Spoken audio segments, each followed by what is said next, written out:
Olá, pessoal. Começando a nossa aula de mono. Enquanto o pessoal vai entrando na sala, vai se inscrevendo, eu vou orientando vocês. Espero que todos vocês estejam muito bem em casa, se resguardando, né? O que a gente pode fazer de melhor agora é evitar esse contato social. Vai mais um tempinho ainda, a gente tem que ir se acostumando cada vez mais nesse modelo de aula e tocando as coisas do jeito que dá, né? Que vai passar, daqui a pouquinho a gente vai tá junto de novo.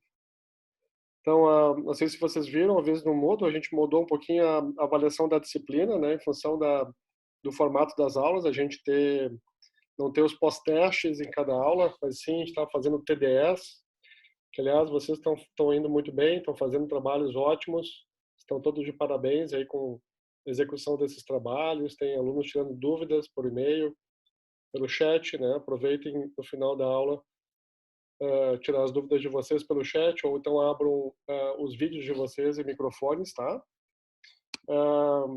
Vejam que, como a gente não vai ter aula prática, né, à distância, a aula de hoje eu vou conseguir dar em 2 aulas, que é ótimo. Seria uma aula pesada para passar todo o conteúdo para vocês em uma aula apenas, a aula de anticorpos e resposta humoral. Então, vocês terão 2 aulas com anticorpos, que é a melhor. Primeira parte que é de hoje, mais introdutória, mais química, mais geral, com as funções, acabando com as funções gerais dos anticorpos. E na próxima semana a gente vai ver um pouquinho sobre a cinética da resposta humoral, como é que a gente produz os anticorpos, né? Posso discutir com vocês um pouquinho também a produção de anticorpos nas infecções virais, como essa que a gente está passando, né, do Covid-19. Que é super importante para a gente criar de fato a imunidade, né? Então, sem anticorpos a gente não cria essa imunidade protetora. Então, tendo esses 2 encontros vai ser mais legal para a gente conseguir entender esse conteúdo com mais calma, tá? Vou colocar para vocês também o estudo dirigido, que são a última parte dessa aula, é o estudo dirigido para vocês fazerem. E daí semana que vem nos encontramos para continuar essa aula tocando a parte de cinética da resposta humoral, ok? Então eu vou desabilitar o meu vídeo agora e passar para a aula, né?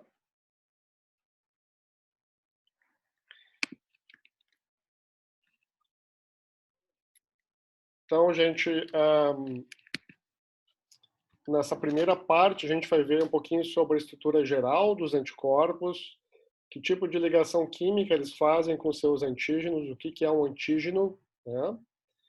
Um pouquinho sobre geração de diversidade desses anticorpos, por que eles são tão diferentes, qual é que é a vantagem disso, né, de ter anticorpos assim tão diferentes. E no finalzinho da aula um pouquinho sobre as principais funções das imunoglobulinas ou anticorpos. Então a sala está sendo gravada, né? No final eu coloco para vocês no Moodle o link do vídeo. Bom, gente, anticorpos são ou imunoglobulinas, que é o termo oficial, né? São proteínas. Elas são feitas por linfócitos B em resposta à exposição ou contato com antígenos, certo? Então, cada linfócito B tem essa capacidade de, ao entrar em contato com algum antígeno, que também é proteína, geralmente, eles podem secretar esses anticorpos, tá bom? Então, anticorpo ou imunoglobulina é exatamente a mesma coisa. Essa resposta de produção de anticorpos, ela acontece sempre nos órgãos linfóides secundários. Nós temos também produção na medula óssea de anticorpos no adulto, mas é a exposição do antígeno nos órgãos linfóides secundários que dá esse gatilho importante nas células B para elas começarem a produzir anticorpo. Os anticorpos são altamente diversificados e muito específicos. Isso quer dizer que eu tenho anticorpo, eu posso produzir anticorpo contra virtualmente qualquer tipo de antígeno. O antígeno vai ser uma proteína estranha, tá, gente? Uma proteína pode ser derivada de um patógeno, como o vírus, como uma bactéria, né? Eu posso ter uma proteína estranha vindo numa vacina, num componente vacinal. Posso ter uma proteína estranha num tumor se desenvolvendo no paciente, num tecido que foi transplantado, enfim. uma infinidade de produtos, de situações podem ser antígenos, mas todos eles são proteínas. Tá? Então, proteínas estranhas é que vão induzir, né, uma resposta por anticorpo. Tá? Então, nós temos anticorpos altamente específicos para se ligar a esses antígenos proteicos. Os anticorpos são a base da resposta imune humoral, humoral com H, que vocês estão vendo. Tá? Então, isso se refere a produtos solúveis no soro. Então, são proteínas, que são esses anticorpos, né, que circulam no nosso sangue, estão aptos a entrar em contato com qualquer antígeno. Então, eles são a base das respostas vacinais. Todos vocês, todos nós que somos imunizados, temos anticorpos específicos circulando no sangue hoje para aquela vacina que nós tomamos. Então, se vocês fizeram as doses corretas de imunização para hepatite B, vocês têm neste momento no soro de vocês no sangue anticorpos específicos para Hep B, para hepatite B. E assim por diante. Vocês tomaram a vacina da gripe, vocês têm também anticorpos contra essa vacina que vocês tomaram. Tá? Nós podemos produzir de maneira especial esses anticorpos no laboratório. A gente vai ver isso, eu acho que na próxima aula. Esses anticorpos feitos em laboratórios, nós chamamos de anticorpos monoclonais. Mono quer dizer único, né? Então, de uma única especificidade. Eles são específicos para um dado antígeno de interesse. Por exemplo, eu posso utilizar anticorpos para fins de pesquisa, né? Marcando células, se ligando em células para identificá-las na microscopia de fluorescência, por exemplo. Eu posso utilizar anticorpos feitos em laboratório para fins de diagnóstico, para dosar substâncias, né, para dosar hormônios. Uma dosagem qualquer hormonal é feita com anticorpos que a gente compra, né, no laboratório, utiliza para dosar uma outra proteína. Então, a gente pode utilizar anticorpos como ferramentas de diagnóstico e pesquisa. E vocês da medicina também vão ter a oportunidade, eu já falei um pouquinho para vocês, de utilizar anticorpos monoclonais para fins terapêuticos. Fins terapêuticos na reumatologia, para fins terapêuticos na oncologia, na hematologia, né? Na área de rejeição de transplantes e para evitar rejeição de transplantes, nós utilizamos anticorpos para fins terapêuticos também. E uma infinidade de outras áreas da medicina que estão surgindo também, precisando cada vez mais do auxílio de anticorpos para tratar pacientes. Inclusive a Covid-19, né? Eu já coloquei para vocês um artigo, e saiu o mais recente na Science, não sei se esse eu coloquei para vocês, foi o último, discutindo a questão de uso de anticorpos monoclonais para a Covid-19, especialmente anticorpos anti-citocinas, né? Para evitar justamente a tempestade de citocinas que vem a ser a situação clínica mais importante, né, da síndrome respiratória aguda, que vem levar ao óbito os pacientes com a Covid severa. Tá, gente? Então, cada vez mais vocês da medicina vão utilizar esses anticorpos para fins terapêuticos, inclusive com perspectivas na psiquiatria, depois eu mostro para vocês, utilizando também anticorpos para tratar pacientes com depressão ou transtorno bipolar. Nós temos 5 tipos ou isotipos de anticorpos ou imunoglobulinas no soro, que a gente chama de IG, né, de imunoglobulina. Então, imunoglobulina M, ou só IgM. Temos a IgG. Essas duas são mais prevalentes no sangue humano. Temos uma concentração maior de IgG e IgM. Também temos no sangue um pouquinho de IgA. A gente vai encontrar IgA mais nas secreções, na saliva, no leite materno. IgE e IgD temos muito pouco no sangue, quase nada, mas vamos encontrar bastante IgE nos epitélios, preso aos mastócitos e basófilos, células que participam de respostas alérgicas. Tá? Esse é o jeitão, essa é a cara desses 5 isotipos de imunoglobulinas, ou anticorpo. Veja que eles têm a forma um pouquinho diferente, mas todos eles têm uma forma de Y, né? Onde nós temos nesses 2 bracinhos as 2 regiões idênticas para ligar o mesmo antígeno. Então, se essa aqui é uma IgG específica para coronavírus, ela vai se ligar exatamente nessa região terminal desses dois bracinhos, né, especificamente ao vírus. Então vejam que esses anticorpos ou imunoglobulinas têm tamanhos um pouquinho diferentes, vocês vão estudar isso nos livros, recebem açúcares em posições diferentes, né? Isso difere esses 5 isotipos. A IgM e a IgA, vejam que elas têm formas poliméricas. O que é isso? Mais que uma cadeia, mais que uma molécula de anticorpo, se junta formando esses polímeros.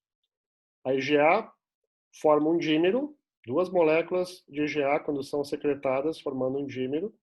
Está aqui microscopia eletrônica, com aumento aproximado de 1 milhão de vezes, a gente consegue observar essa molécula de IgA. A IgM ela é muito maior ainda, ela tem um formato pentamérico, 5 unidades de IgM, quando são secretadas, formam essa forma de flor, a rosácea, né, que tem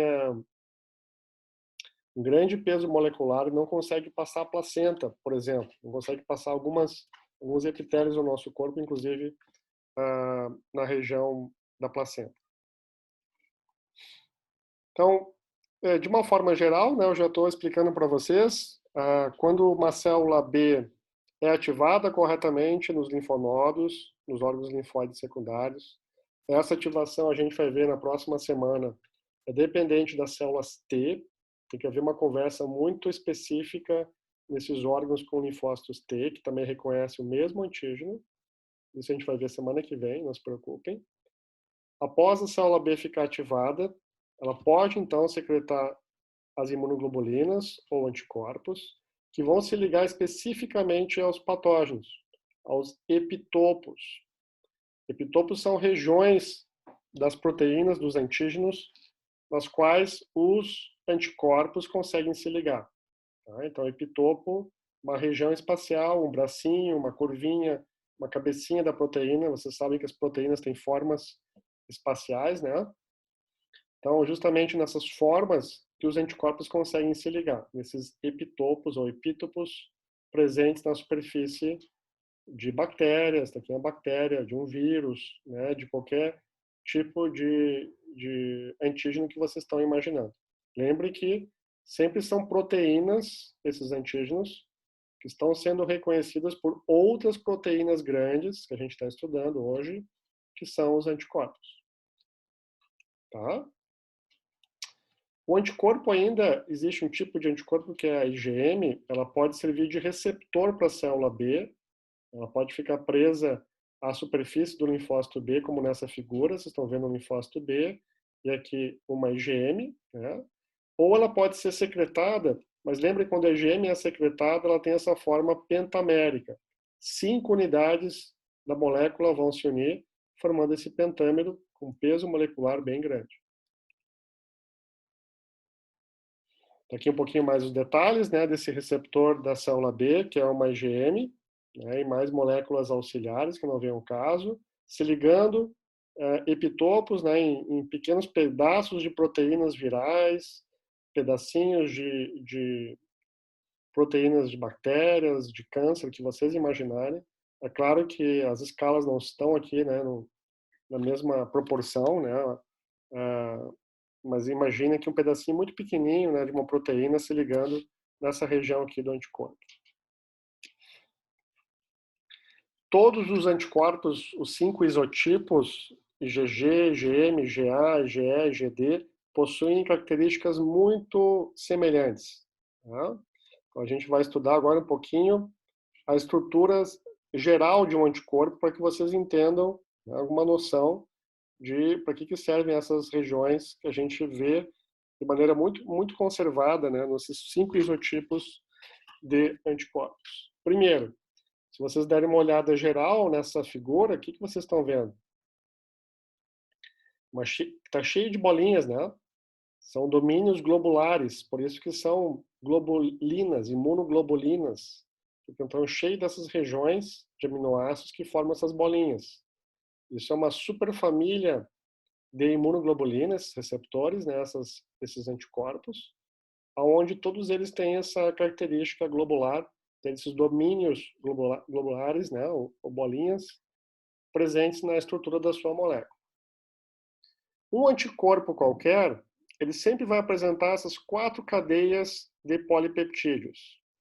2 cadeias pesadas, essa azul e essa vermelha, certo? Que tem um peso molecular mais pesado. E 2 cadeias leves aqui em verde. Então, 4 cadeias de polipeptídeos vão formar sempre uma molécula de anticorpo, 2 cadeias pesadas e 2 cadeias leves. Nós temos ainda uma região que a gente chama essa cauda do anticorpo aqui, esse rabinho do anticorpo aqui maior, nós chamamos de região FC, né? Quer dizer, uma função constante, uma porção constante da molécula, que tem utilidade, esse rabinho aqui, de se ligar aos nossos leucócitos.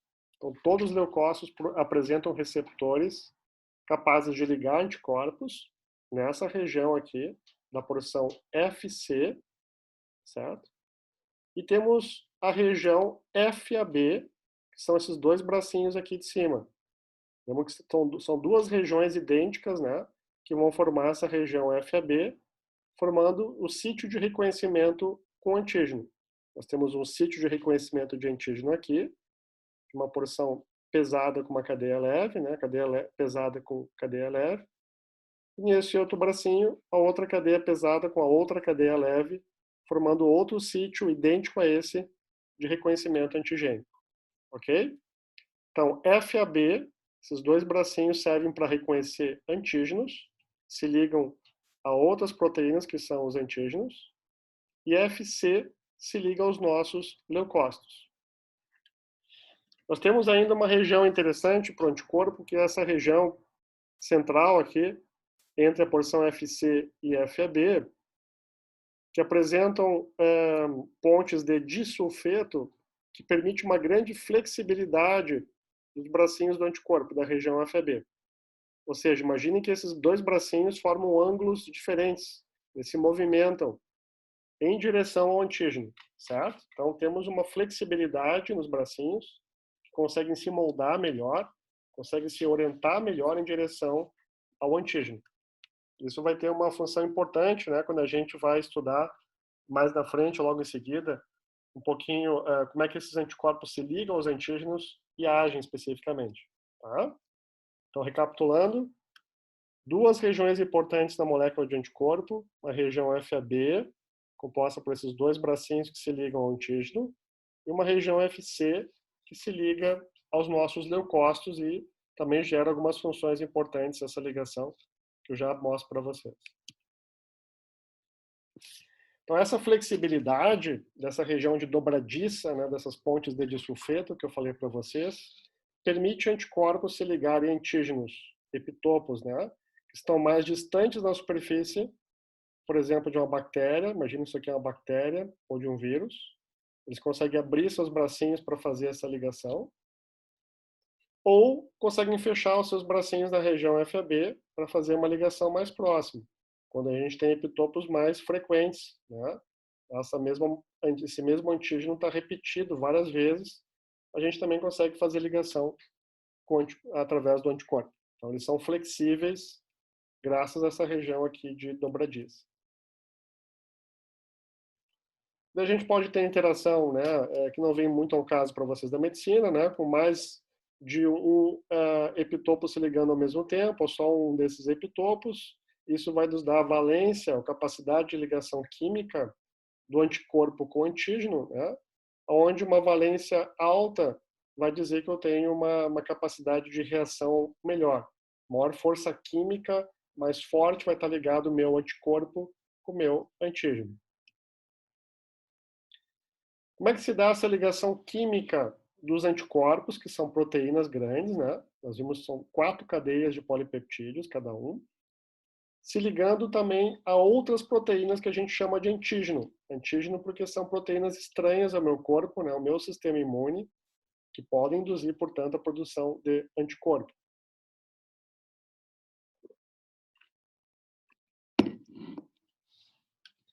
Bom, as ligações químicas do anticorpo, em azul aqui nesse esquema, com o meu antígeno, com cores diferentes, Elas dependem de um elevado grau de complementariedade molecular. Traduzindo para vocês, é um modelo de chave fechadura, né? A chave, se é o meu anticorpo, tem que entrar numa fechadura perfeita. Se não for uma fechadura com desenho específico, não vai haver acoplamento, não vai haver ligação química do meu anticorpo com o meu antígeno. Então, nesse primeiro esquema, nesse primeiro exemplo, nós temos aqui, né, nós temos aqui um anticorpo com formato côncavo se ligando um pedacinho do antígeno que é esférico. Então, essa esfera cabe certinho nesse espaço côncavo que vocês estão vendo aqui, formado por uma cadeia pesada, H de inglês é heavy, e light, em inglês é leve. Então, a pontinha daquele bracinho que vocês estão vendo, do anticorpo, a cadeia pesada com a leve, formando esse sítio de ligação com o antígeno. Esse outro exemplo é outro anticorpo, um pouquinho diferente, tem esse formato também côncavo, mas no sentido contrário de um cilindro agora, né? Consegue acomodar um cilindro, então um antígeno que tiver esse formato cilíndrico, imagine o bracinho do vírus, uma espícula viral do coronavírus, uma espícula do HIV, né? Consegue se ligar exatamente no anticorpo que tem esse formato aqui, e assim por diante. São milhões e milhões de possibilidades diferentes, sempre no sentido de ser ao inverso, né? Ao contrário da estrutura espacial do meu antígeno. Isso a gente chama de complementariedade molecular. A estrutura espacial do meu antígeno é o contrário, o complementar à estrutura espacial do meu anticorpo. Tá? Aqui embaixo vocês têm desenhos moleculares feitos por computador a partir do sequenciamento real de anticorpos em cinza, certo? Então a pontinha dos anticorpos é real em cinza e o antígeno aqui desenhado, né, com as suas ligações químicas aqui possíveis, se acomodando nessa fenda dos anticorpos, né, que permite uma ligação extremamente específica. Tá? Quanto mais complementar for a ligação química do meu anticorpo com o meu antígeno, mais intensa vai ser essa resposta imune, mais grudando vai ficar, né? Mais grudento vai ficar essa interação do antígeno com o anticorpo, melhora a minha resposta imune. Tipo de ligação química entre um anticorpo e o antígeno é sempre através de uma proximidade muito grande dos aminoácidos presentes aqui no anticorpo com os aminoácidos do meu antígeno. Como eu preciso ter essa complementariedade, ou seja, quanto mais complementar for o meu antígeno com o anticorpo, mais próximo vai ficar, né, os aminoácidos do meu antígeno com os aminoácidos do meu anticorpo. Nada se toca, né? Lembrem que, do ponto de vista físico, a gente tem uma proximidade dos átomos dos antígenos, nesse caso aqui do anticorpo com o antígeno, mas nada se toca, né? Nós temos uma proximidade muito grande que depende de interações químicas, todas elas não covalentes. Então, por exemplo, pontes de hidrogênio, forças iônicas, Van der Waals, que dependem de uma proximidade muito grande a nível molecular entre, eu repito, os aminoácidos do meu antígeno com os aminoácidos do meu anticorpo. Ok? Então, quanto mais próximo, melhor vai acomodar nessa fenda, né, o antígeno. Se o antígeno não tiver um formato cilíndrico, ele não vai entrar nessa fenda. Nesse caso aqui, esse anticorpo que tem esse formato aqui para acomodar isso. E assim por diante. Então, tipo de ligação química espacial mesmo, eu preciso ter essa interação espacial para conseguir acomodar o antígeno corretamente ao anticorpo. Muito bem.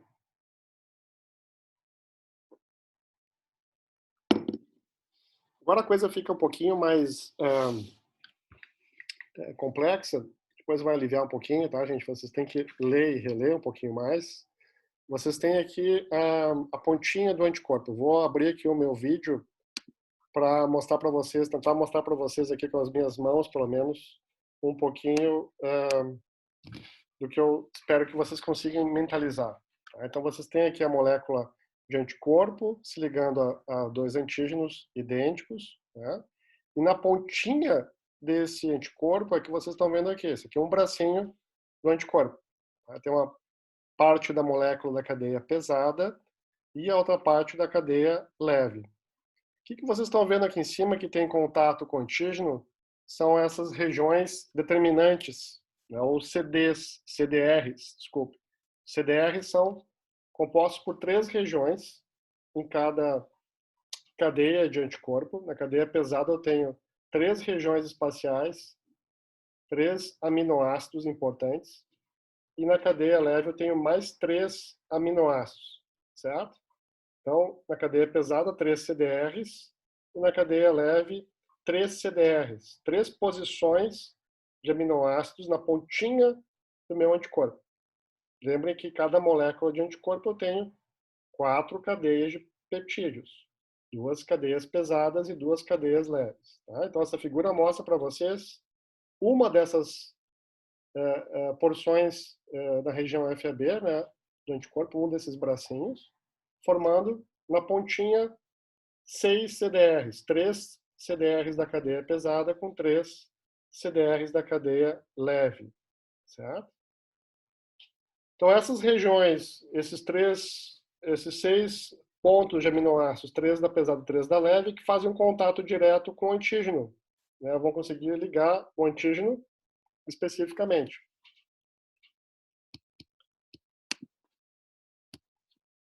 Então, nessas regiões de CDRs, eu vou ter uma grande variabilidade de anticorpo para anticorpo. Cada anticorpo que a gente tem circulando, que a gente pode produzir, é diferente exatamente nessas 3 regiões aqui, CDR1, 2 e 3 da cadeia leve, e também CDR1, 2 e 3 da cadeia pesada. Tá? Então, são 3 regiões, resíduo, né, quer dizer o que? No sequenciamento dos aminoácidos da proteína, nesse caso o anticorpo, a posição onde eu tenho CDR1, a posição que eu vou encontrar CDR2 e a posição da molécula que eu vou encontrar o CDR3. Tá? Formando esses 3 dedinhos imaginários que vão se ligar especificamente ao meu antígeno. Isso é que vai variar de molécula de anticorpo para molécula de anticorpo, vai permitir com que esse anticorpo seja específico ao meu antígeno. Isso vai dar a especificidade dele. Por exemplo, eu tenho uma IgG no nosso soro circulando específica à vacina da gripe que vocês fizeram recentemente. Se passou de 15 dias, né, vocês têm já uma quantidade de IgG circulando específica à vacina da gripe. Eu posso ter IgGs do lado dela também específicas para a vacina da hepatite B. É um outro vírus que vocês foram vacinados e apresentam também o anticorpo IgG, né, só que é uma outra IgG agora específica a hepatite B, porque tem CDRs diferentes. CDR1, 2 e 3 daquele anticorpo vai ser diferente do anticorpo que liga a vacina da gripe, e assim por diante. Tá? Então, são esses CDRs diferentes, das cadeias leves e pesadas do anticorpo, que permite fazer um reconhecimento muito específico, e são nessas regiões que nós observamos essa complementaridade. Né? São regiões determinantes de complementaridade, em inglês, CDR, quer dizer justamente essa região complementar, que faz com que eu tenha uma região muito específica, muito pequena, mas muito específica ao formato do meu antígeno, ok? Então, anticorpos são muito sensíveis ao formato do meu antígeno, que deve estar inteiro, né? Se essa proteína estiver desnaturada, quer dizer que ela perdeu a forma, os anticorpos não conseguem fazer mais ligação química, não conseguem se ligar. Tá? Então, para ver ligação química, eu tenho que ter meu antígeno inteiro, in natura, que a gente fala, vivo, a bactéria viva, o vírus vivo, senão eu não tenho ligação antígeno-anticorpo. Ok? Porque, repito, a proteína vai estar desnaturada, se tiver quebrada, por exemplo, e esse anticorpo não é capaz mais de se ligar. Certo? Então, ligações antígeno-anticorpo dependem dessas questões que a gente está discutindo de complementaridade, de grande especificidade atribuída a essas regiões dos anticorpos chamados de regiões CDRs, né?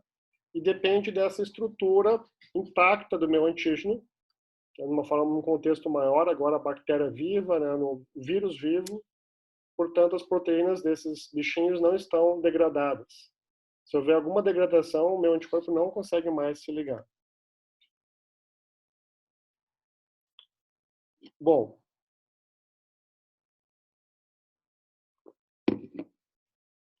como que essa diversidade dos anticorpos é produzida? Como que eu consigo produzir, neste momento, um anticorpo contra qualquer tipo de vacina que vocês imaginarem, até mesmo a vacina do coronavírus, que a gente não tem, mas quando a gente tiver essa vacina à disposição, todos nós produziremos anticorpos contra essa vacina. Como é que a gente tem essa capacidade, né, quase que infinita, uma capacidade extremamente elevada para reconhecer qualquer tipo de antígeno diferente, mesmo que sejam antígenos que não existem hoje, né? Eu repito, não temos a vacina para o coronavírus, mas quando houver, nós certamente produziremos anticorpos de forma específica a essa vacina, tá bom? Então isso foi um mistério na medicina durante muito tempo, porque a gente sabia que nós tínhamos um número finito de genes no nosso genoma. Aproximadamente, nós temos 30 mil genes para compor um ser humano. E esses 30 mil genes, nem todos fazem parte da resposta imune, né? Nem todos codificam moléculas que são os anticorpos. Então, de umas centenas de genes que a gente já sabia há muito tempo, que produzem elementos do sistema imune, como é que pode uma centena de genes produzir milhões, bilhões de anticorpos diferentes contra qualquer tipo de antígeno que eu possa entrar em contato? Esse mistério foi resolvido pelo Susumu Tonegawa, japonês que em 1987 ganhou o Nobel de Medicina e Fisiologia por descobrir o mecanismo pelo qual as imunoglobulinas geram essa diversidade. Nós temos um processo de recombinação de genes, que ele chamou de recombinação somática, onde regiões do genoma da célula B, do linfócito B, genes do tipo V com genes do tipo D e J, se recombinam ao acaso, e vejam que nós temos uma centena de genes do tipo V no nosso genoma, 23 genes do tipo D, e assim por diante, que vão ser recombinados como se fosse um processo de embaralhar genes. Nós temos enzimas conhecidas como recombinase 1 e recombinase 2, que pegam esses genes V, D e J. Em cada célula B existe um processo de recombinação só, né? Ou seja, de maneira aleatória, um V12 é recombinado com o D14 e o J2, isso devido à posição deles no genoma, né? São genes diferentes, um pouquinho do outro, geram um produto que é a recombinação VDJ, que é justamente aquela pontinha onde tem os CDRs que fazem a ligação com o meu antígeno.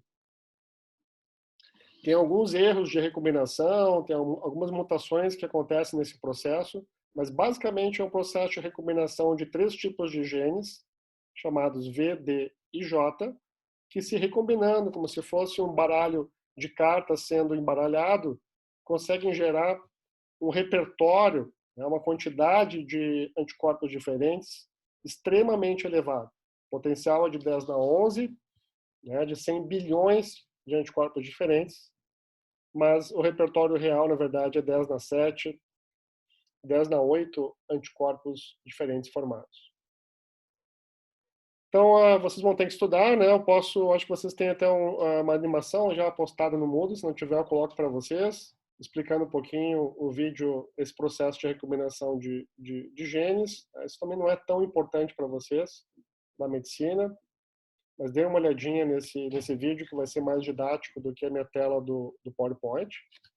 Mas mostra para vocês um pouquinho essa figura e esse processo de recombinação somática dos genes V, D e J, né? Onde enzimas pegam os genes do tipo V, D e J, unem esses genes formando a pontinha da cadeia pesada e a pontinha da cadeia leve. Tá? Então tem um processo de recombinação VJ na cadeia leve e VDJ na cadeia pesada, formando o sítio de ligação do antígeno, né? Lembre, a pontinha da cadeia pesada com a pontinha da cadeia leve. É nessa região que vai haver os CDRs lá, que vai ter a ligação complementar com o meu antígeno. Tá? Então, o processo não é simples para a gente entender no slide do PowerPoint, mas com o vídeo, com a animação que eu vou colocar no Moodle, vai ficar mais claro, né? Depois, no final dessa aula, vocês podem tirar alguma dúvida.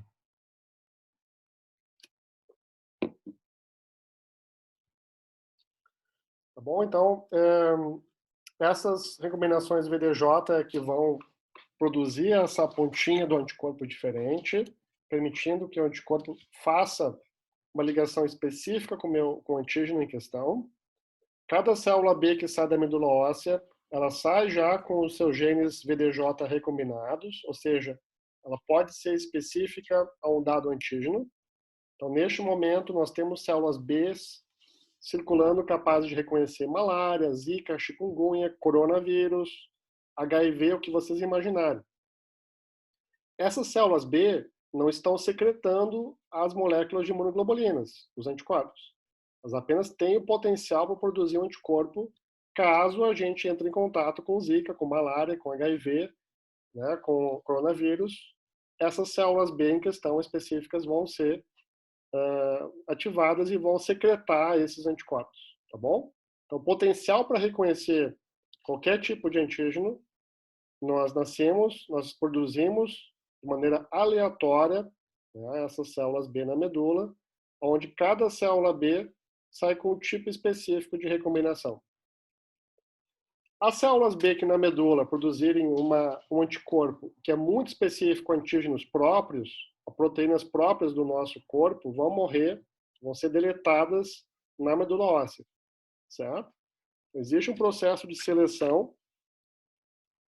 de linfócitos B na medula e também de linfócitos T no timo, que garante com que eu não tenha uma autorreatividade muito forte, ou seja, que não produza receptores, não produza moléculas de imunoglobulina muito específicas ao meu próprio corpo, senão, é claro, eu teria uma resposta autoimune, uma doença autoimune, logo após o nascimento.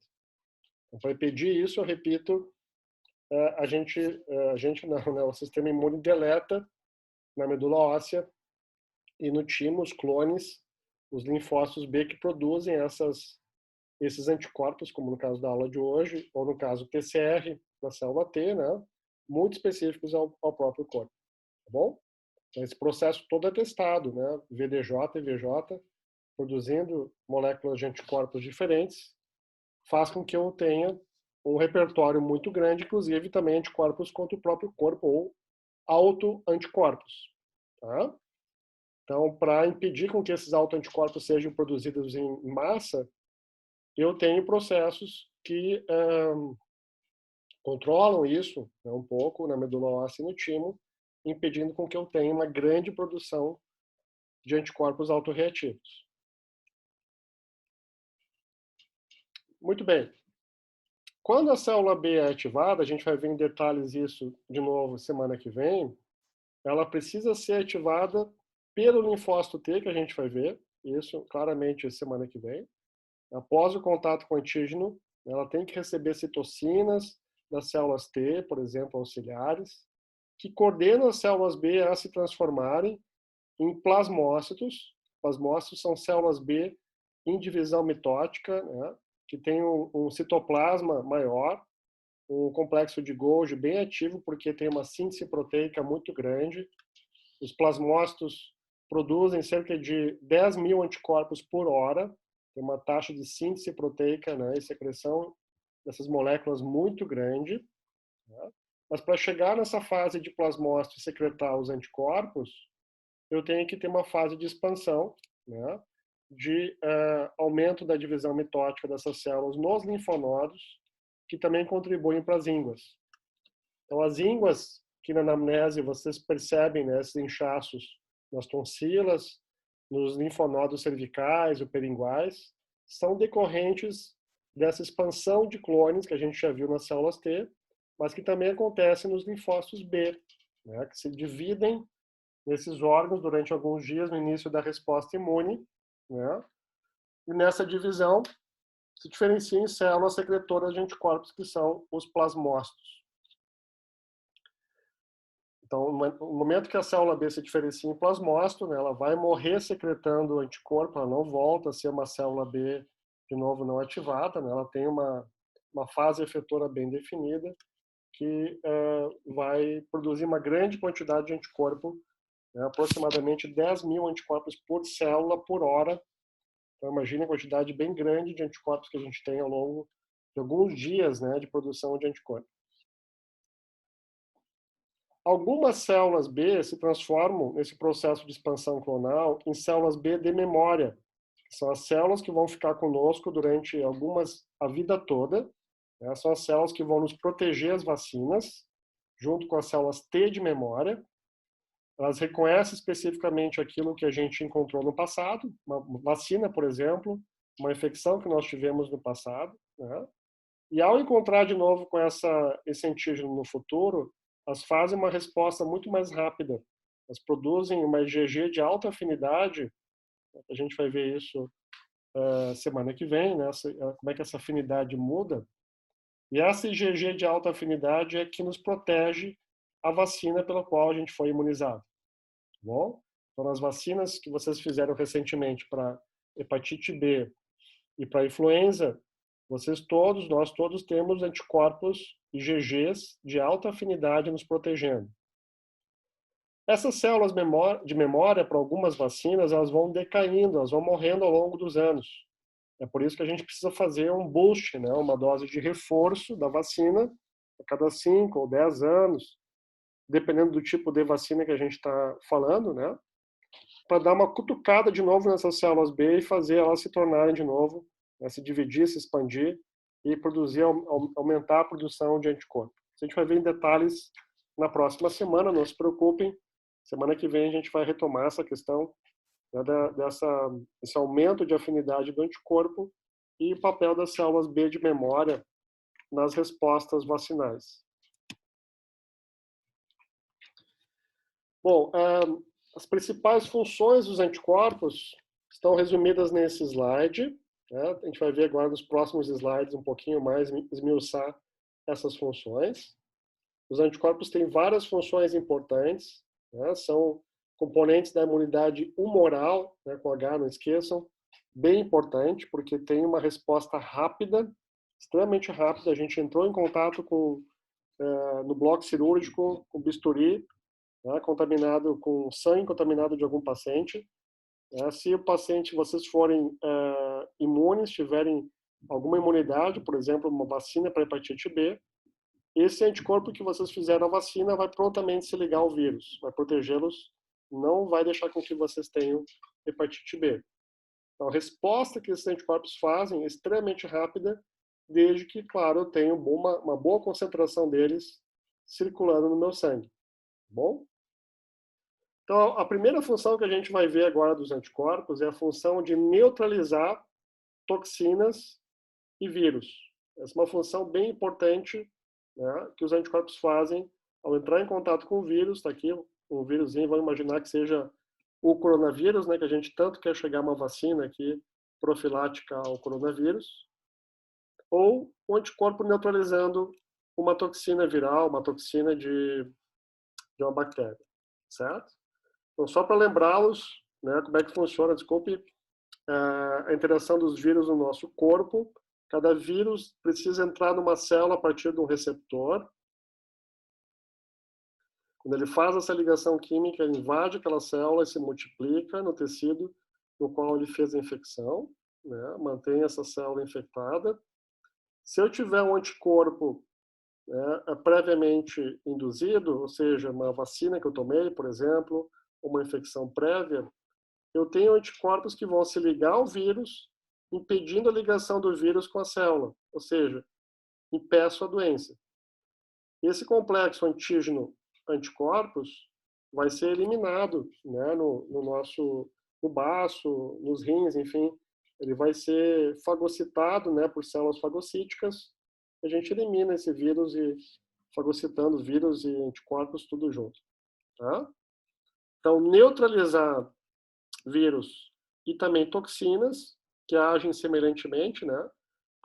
A toxina botulínica, toxina tetânica, né? Essas são toxinas que são produzidas por bactérias que agem também em receptores celulares, induzindo efeitos patológicos, né? Necrose, por exemplo, aqui, matando as células nos quais as toxinas se ligam. Se eu tiver um anticorpo, se eu for imunizado para tétano, eu tenho anticorpos específicos, né, ao antígeno presente na toxina tetânica. Logo, eu não tenho tétano, né, ao entrar em contato com, sei lá, um prego lá enferrujado, né, alguma coisa que possa ter o agente causador do tétano. É o Clostridium tetani, né? Então, neutralizar toxinas e neutralização de vírus são funções extremamente importantes dos anticorpos, né, que agem prontamente, basta entrar em contato com o vírus ou toxinas que eu tenho essa ação imediata do anticorpo que está circulando no meu sangue. Vamos ver um pouquinho sobre essa função agora, que é a chamada de opsonização. Parece um palavrão, né, mas eu acho que vocês já viram com a professora Florência um pouquinho disso, né? É muito simples e tem um papel muito importante na fagocitose, por exemplo, de bactérias ou parasitos maiores, né, maiores do que vírus. Então, os anticorpos, gente, como são moléculas muito pequenas, não conseguem fagocitar nada. Né? A única coisa que eles conseguem fazer é se ligar nos epitopos presentes nos antígenos. Aqui é uma bactéria que foi coberta por anticorpos, porque possivelmente a pessoa foi vacinada, ou já tem um tempo de infecção no qual ela já produziu anticorpos, né, que neutralizam, que se ligam a esse antígeno, e vejam que essa bactéria está completamente opsonizada. Então, o termo é esse, e a semelhança que eu faço para que vocês entendam, analogia, a canetinha marca-texto de vocês. Né? A gente marca um texto com a canetinha marca-texto, o marcador, aquilo que a gente acha mais importante. E, semelhantemente aqui, os anticorpos também estão marcando as bactérias para serem fagocitadas. Né? Então, veja, a bactéria foi marcada por anticorpos, isso a gente chama de opsonização, né? O processo de cobrir as bactérias com anticorpos. Nos macrófagos, nos leucócitos, como os neutrófilos também, né? Neutrófilos e macrófagos são as principais células fagocíticas, possuem receptores FC, que são esses palitinhos que vocês estão vendo na tela de vocês, né? Quando o macrófago, o neutrófilo, reconhece que tem anticorpos presos a uma bactéria, ele se liga na porção FC do anticorpo e fagocita. Fagocita e vai digerir internamente, né, no lisossoma, tanto a bactéria como também os próprios anticorpos vão ser processados. Então, esse processo de opsonização facilita bastante o processo de fagocitose. Então, a fagocitose de bactérias cobertas por anticorpos é muito mais rápida, muito mais eficaz do que, por exemplo, fagocitar bactérias que nós não temos ainda anticorpos presos ou produzidos contra elas. Bom? Então, a opsonização facilita ou melhora o processo de fagocitose.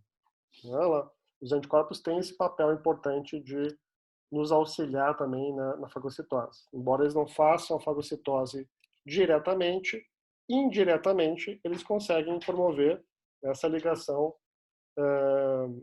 dos anticorpos presos às bactérias nas células fagocíticas, então, principalmente macrófagos e neutrófilos. Uma outra função que eu quero passar com vocês agora é a resposta citotóxica dependente de anticorpo.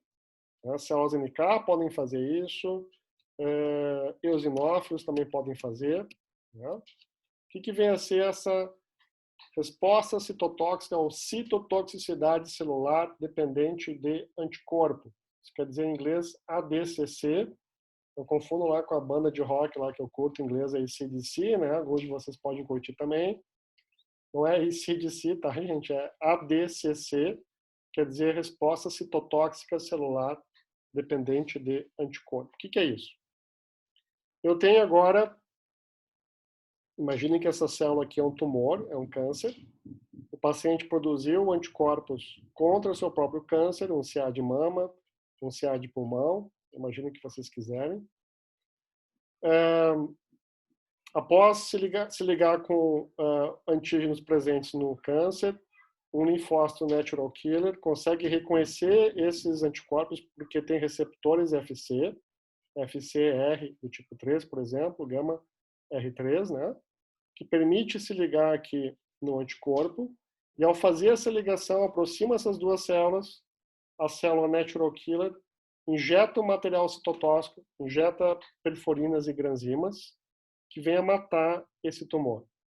Então, eu repito, uma célula tumoral coberta por anticorpos facilita uma resposta por ADCC, no qual linfócitos NK conseguem reconhecer melhor essas células tumorais, que têm receptores FC, e ao fazer esse reconhecimento, matam melhor esses tumores. Então, eu preciso também de ter anticorpos cobrindo superfícies tumorais para conseguir ter uma resposta NK mais eficiente. A ADCC, gente, também acontece em resposta a parasitos grandes, a larvas, né, a eumintos. Por exemplo, aqui vocês estão vendo uma larva de esquistossoma, que causa esquistossomose, né, todos vocês conhecem. Cada célula redondinha aqui é um eosino, é um eosinófilo, certo? Veja a quantidade imensa que eu tenho de eosinófilos, bem redondinhos, bem bonitinhos, né, cheio de vesículas aqui no seu interior que tem enzimas que digerem esses parasitas. E aqui a união faz a força, né? O que esses eosinófilos estão reconhecendo? A mesma coisa que eu mostrei antes para vocês no câncer. Eles estão reconhecendo uma molécula de anticorpo, aqui uma IgE, pode ser, né? Presa a essa larva. Vocês não estão vendo os anticorpos porque são moléculas muito pequenas, mas eu falo para vocês que nessa foto aqui está cheio de anticorpo preso à larva, o verme, né?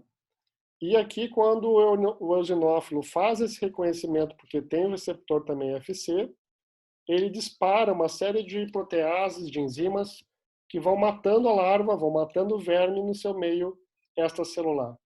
É assim que a gente consegue matar, acabar com uma infecção eumíntica. Os eosinófilos, os basófilos, possuem receptores FC, que reconhecem anticorpos na porção FC deles, presos à superfície de parasitos e de vermes. Bom? Então, essas funções dos anticorpos que eu falei para vocês, principalmente as funções de neutralizar vírus e toxinas, opsonizar bactérias, né, fazer ADCC, elas são dependentes de alguns isotipos de anticorpos. Por exemplo, as IgGs e IgAs são ótimas em neutralizar vírus e toxinas. Então, se eu vou querer eliminar um vírus, uma IgM não vai dar conta do recado. Eu preciso produzir IgG de alta afinidade para conseguir eliminar uma infecção viral, para neutralizar um vírus.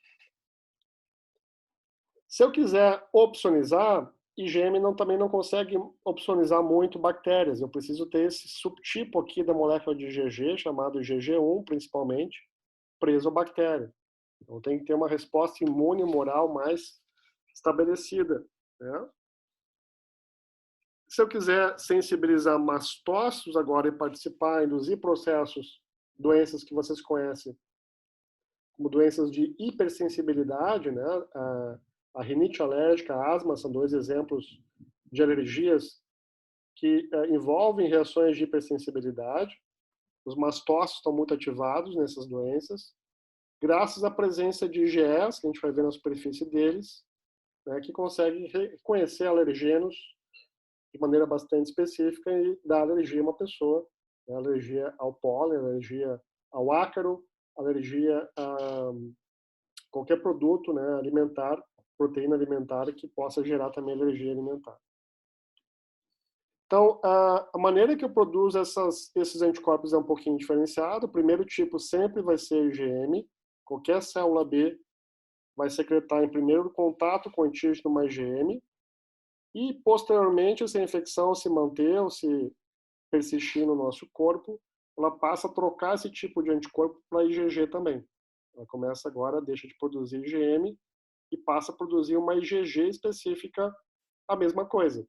Então, se é uma infecção bacteriana que está se estendendo, a resposta inicial é uma IgM específica à bactéria, e que depois, quando a infecção avança, ela vai produzir uma IgG, porque possivelmente a IgG vai ter funções mais importantes do que a IgM, que faz uma resposta primária, inicial, rápida, né? Mas nem tão eficiente quanto a IgG. A IgG passa a ser mais eficiente do que a IgM. Né? Então, que é uma resposta secundária, que acontece, como o nome diz, depois de uma resposta primária, que é a IgM. Então, a IgM marca a resposta imune humoral primária, primeiro contato com antígenos, e IgG marca respostas imunes crônicas secundárias, né, terciárias, quaternárias, que vocês estão imaginando, que são recorrências do mesmo antígeno.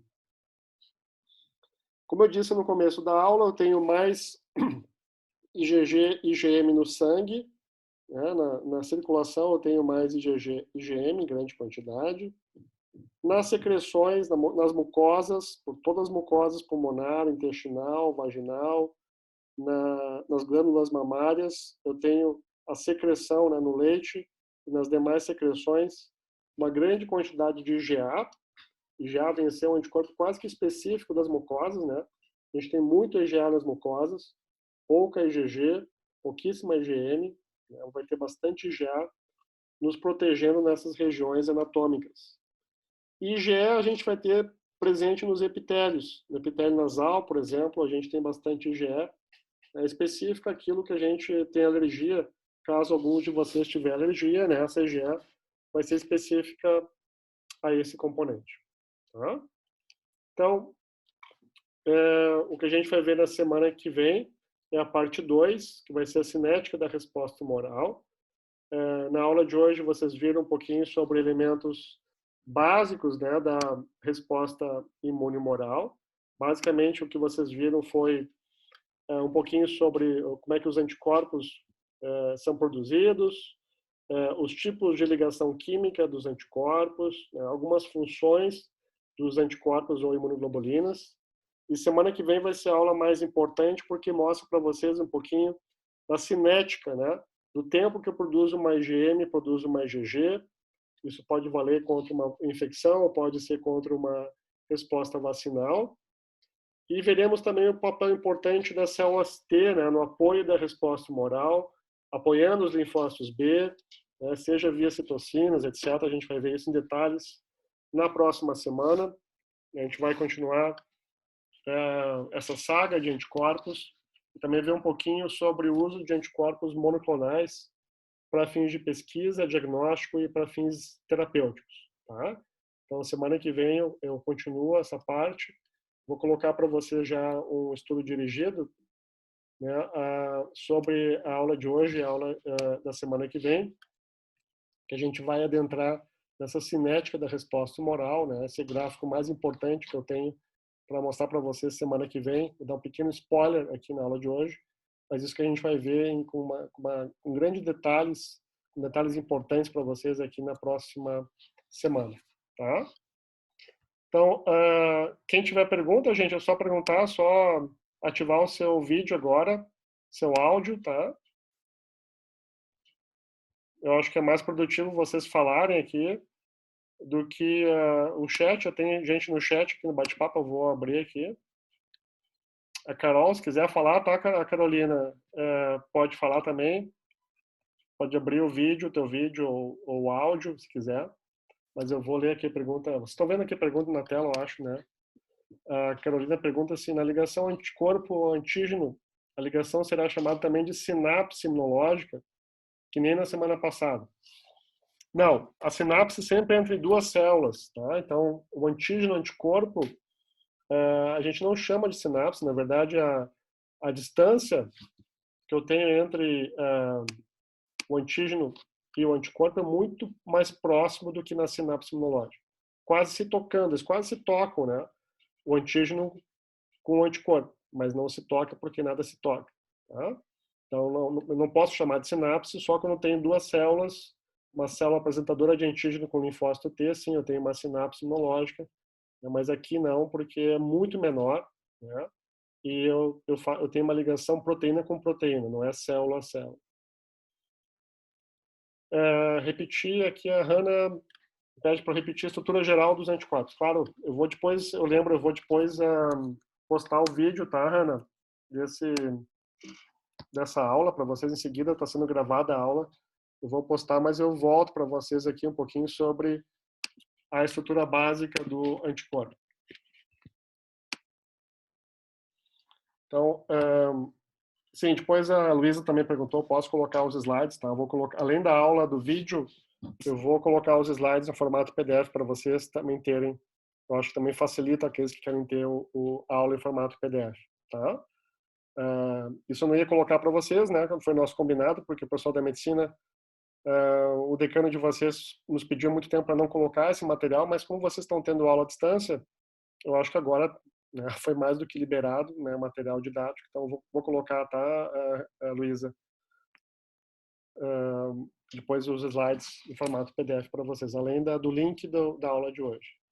Então, qual é a estrutura aqui básica do anticorpo? Ele tem 4 cadeias de polipeptídeos, 2 cadeias pesadas, né, nessa região aqui mais central, que vocês estão vendo, e 2 cadeias leves. 4 regiões, né, formando uma molécula, 4 cadeias, né, formando uma molécula de anticorpo, 2 cadeias pesadas e 2 cadeias leves.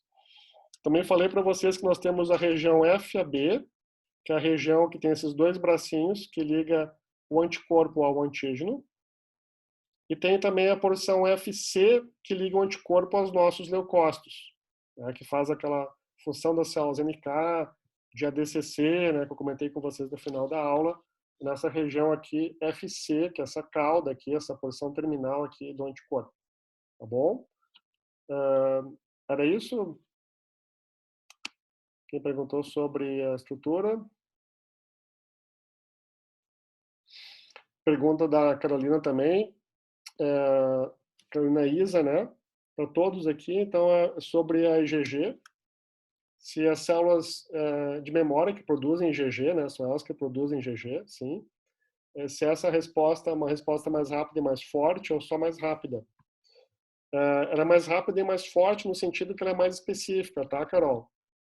A IgG, que neutraliza um vírus ou uma toxina, ela é muito mais específica do que uma IgM, que também pode se ligar a esse vírus ou essa toxina. Embora a resposta primária seja sempre por IgM, a IgG ela é muito mais específica, se gruda mais fortemente ao meu antígeno, então ela é mais forte, sim. Ele é mais rápida porque eu tenho muito mais IgG circulando, a gente vai ver isso semana que vem, né? Do que IgM, que é uma resposta primária, inicial. No momento que eu produzo IgG, o título, a concentração de IgG sempre é mais alta do que de IgM. Tá? Então, ótimas perguntas de vocês aí. Nada. Vocês estão gostando de usar o bate-papo aqui, né? Mas pode ativar o microfone de vocês, gente, ou o vídeo. Daí eu também vejo um pouquinho vocês aqui, né? Não fica tão diferente a aula para mim, só eu aqui me vendo aqui no vídeo. Quem quiser, né? Quem não quiser, continue aqui as perguntas no chat, não faz mal. Mas eu gosto de ver o rostinho aqui dos alunos aqui também que estão participando. Quem quiser pode ativar e fazer perguntas aí à vontade, tá, gente? A ideia é fazer um bate-papo mesmo agora no final da aula. E é claro, o formato de aula é um pouquinho diferente, né? Numa aula tradicional, essa aula eu vou passando despacito. Eu vou passando e recebendo as dúvidas de vocês ao longo da aula. Ela acaba não sendo tão pesada, né? Talvez ela foi mais pesada porque eu tive que fazer uma aula contínua, como eu fiz nas demais aulas. Eu tentei ser o mais didático possível, mas vocês terão que rever essa aula várias vezes e, é claro, estudar os livros, né? O link daquele e-book, ele vai servir para vocês muito bem, que eu coloquei para vocês no Moodle, um livro que nós temos na Biblioteca Central, que vocês podem acessar como e-book, né? Ou quem adquirir algum livro, texto, né, algum formato PDF ou mesmo impresso, tem que ler, tá, gente? Sem ler, sem estudar imuno, esses conceitos não vão cair na cabecinha de vocês assim tão facilmente, né? Tem que revisar isso com calma algumas vezes e o estudo dirigido que eu vou colocar para vocês, para quem quiser fazer, tá? Não é obrigatório. Eu acho que ajuda um pouquinho também o estudo, vocês gostam disso, né? Ajuda um pouquinho o estudo de vocês, coordena um pouquinho o que vocês têm que estudar nos livros para ser mais prático, digamos assim, né? Mais perguntas? Vocês devem estar cheios de perguntas, né? Imaginem que, de novo, tiveram muitas informações nessa aula e terão que revisar, claro, para fixar melhor esse conteúdo e ler muito, tá, gente? Então, além desse espaço que a gente tem semanal, eu estou à disposição para tirar as dúvidas de vocês também, né? Posso combinar um outro horário com o grupo para tirar dúvidas, se quiserem, se acharem produtivo, eu posso fazer isso. Ou tiro as dúvidas de vocês por e-mail, também tem gente perguntando por e-mail, mas se vocês quiserem, a gente pode marcar um dia para tirar as dúvidas com um grupo, um grupo maior, né?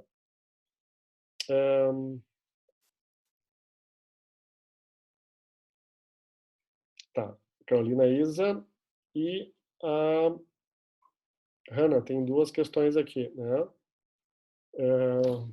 Vocês querem perguntar pelo microfone de vocês, gente? Ou o vídeo aí de vocês? Não?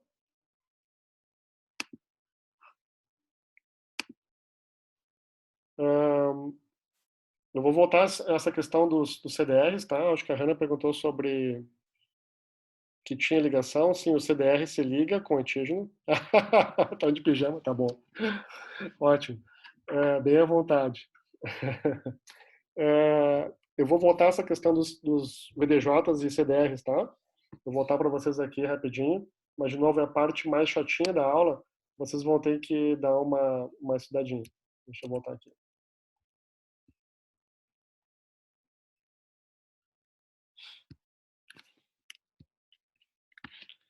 Então, CDR, essas regiões de complementariedade, são as três pontinhas, os três resíduos, resíduo é uma posição, né, de aminoácido na molécula de proteína, nesse caso é um anticorpo. Então, numa cadeia pesada tem 3 dedos, na outra cadeia leve tem mais 3 dedos, são 3 aminoácidos que juntos, né, vão tocar no antígeno. Claro que nada se toca do ponto de vista físico, né, mas vão fazer essa região, essa ligação complementar. Tá? Então, na Carolina, são duas questões semelhantes, a Hanna e a Carolina. Né? A região VDJ, justamente, são regiões do genoma, tá, da célula B, são genes do tipo V, genes do tipo D e genes do tipo J, que são diferentes. Existe uma centena de genes diferentes, um do ladinho do outro, né, no genoma lá da célula B. Genes diferentes do tipo D e genes diferentes do tipo J, como eu falei para vocês antes. Tá? Então, ao acaso, existem enzimas chamadas recombinases, a RAG1 e RAG2, que pegam esses genes do tipo V ao acaso, V12 ou V14 numa célula, uma outra célula vai ser o V28 com o J1. Então, embaralhando cartas com naipes diferentes, tá? Para fazer uma analogia mais prática, pegar naipes com naipes diferentes embaralhando no baralho. E esse embaralhamento vai dar justamente os CDRs, a pontinha da cadeia pesada, aqueles 3 dedinhos da cadeia pesada, e na cadeia leve, os outros 3 dedinhos da cadeia leve. Tá? Então, VDJ são genes, recapitulando, do genoma da célula B. Existem enzimas que pegam esses genes ao acaso e montam, né, uma molécula de imunoglobulina. Em cada célula B existe um processo específico de recombinação VDJ. Quando a célula faz essa recombinação, ela não pode voltar atrás. Isso eu não falei, né? Ela faz um evento de recombinação e não pode voltar atrás. Por que disso? Porque eu tenho uma célula B específica a alguma coisa, né? Ela vai ser específica a algo por toda a sua vida. Ela não pode voltar, mudar essa especificidade.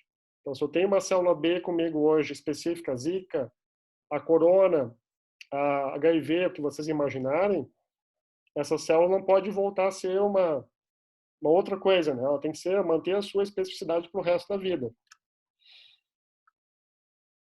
Não tem uma ligação física em algum momento? Sim, tem, Hannah. A ligação física é justamente quando nós entramos em contato com o antígeno, né? Daí sim, os CDRs, que foram feitos por recombinação de genes, VD e J, vão se unir fisicamente ao meu antígeno. E o tipo de ligação física é essa ligação complementar que eu falei, tá?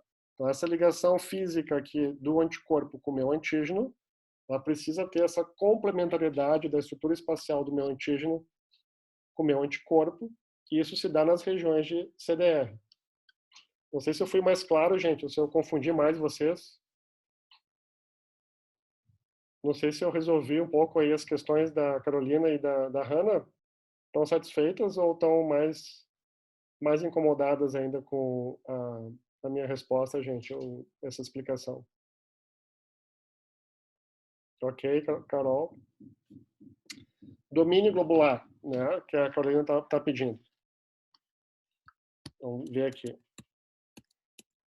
Então, as imunoglobulinas, Carol, elas são chamadas de imunoglobulinas porque tem esses domínios globulares.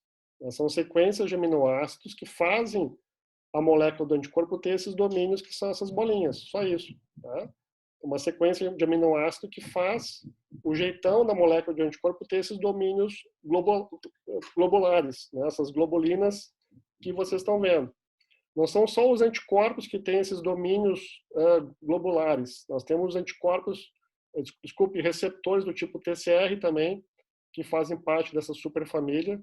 Eles também têm esses domínios de globulinas, essas regiões de globulinas.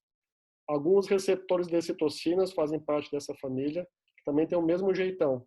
Tá? Então, esse jeitão dos anticorpos de ter essas bolinhas, essas globulinas, não é o único dos anticorpos, mas tem outras proteínas também, receptores, que também têm essa estrutura espacial também semelhante.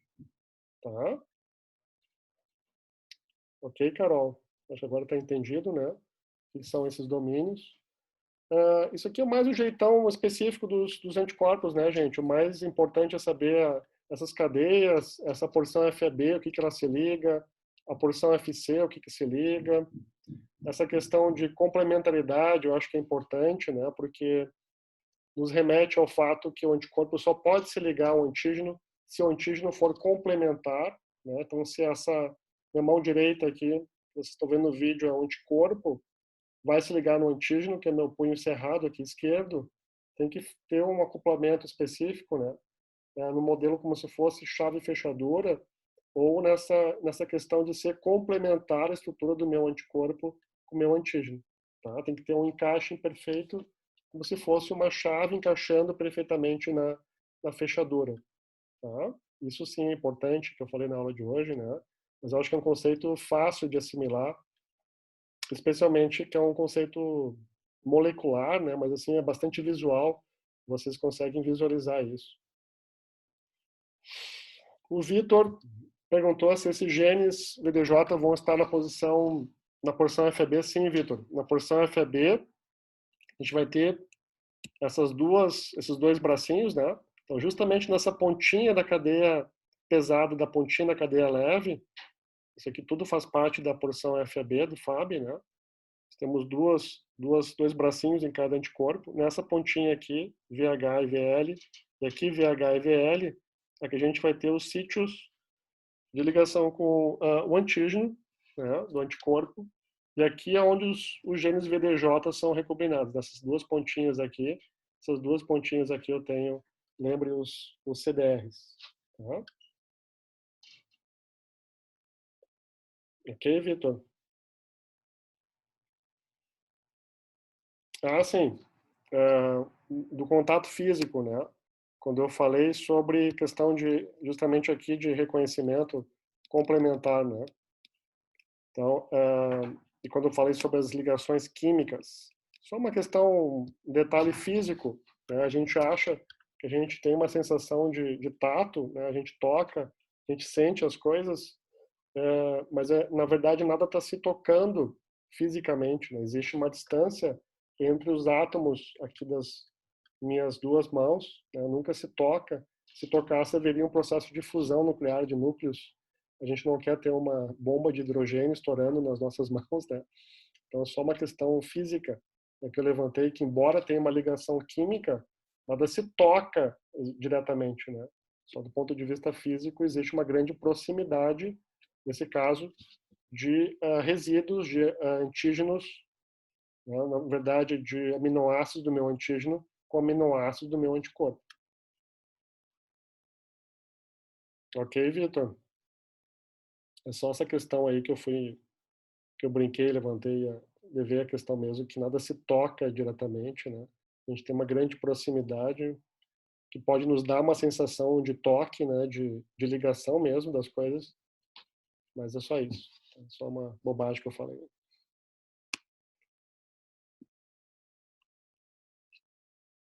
Mais alguma dúvida, gente? Devem estar com várias dúvidas aí, né? De novo, vão tem que revisar um pouquinho, tem que estudar um pouquinho essa aula, tá? E daí semana que vem a gente continua com a resposta moral, a parte melhor da aula, que eu acho que por que a gente produz, né, essas moléculas de imunoglobulinas, a cinética da resposta moral, que vai ser a parte mais importante. E, é claro, como é que as células T, especial as células TCD4, T-helper, fazem esse papel, né, importante de mediar, de ajudar as B na produção de anticorpo. É só para adiantar a vocês, se a gente não tiver células T intactas, a gente não consegue produzir anticorpo, né? E daí o aluno pode pensar, poxa, mas como? Que quem produz anticorpo é o linfócito B. Como é que a falta de células T pode impossibilitar uma célula B a produzir anticorpo? Então, essa dependência a gente vai ver dessas duas células na próxima semana, né?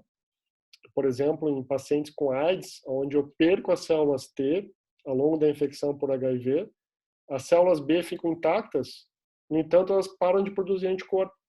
É inútil ir vacinar o paciente aidético para qualquer tipo de vacina, né? Porque eu não vou conseguir induzir produção de anticorpos contra aquela vacina. Tá? Embora tenha células B, o aidético não tem células T, né? CD4 principalmente. E com isso não consegue ativar as B na produção de anticorpos. Então essa dependência das células B das T, essa dupla dinâmica aqui, Batman e Robin, a gente vai ver isso na próxima semana, tá, gente? Com mais detalhes aqui, isso é bem importante, mais importante do que a aula de hoje. A aula de hoje é mais básica. Bom, isso que eu falei disparou mais uma pergunta no Vitor, né, Vitor? Vamos ver aí que tu falou. No momento da aula, falou que as duas coisas não tinham contato. Tá. Então, paciente HIV positivo não toma vacina.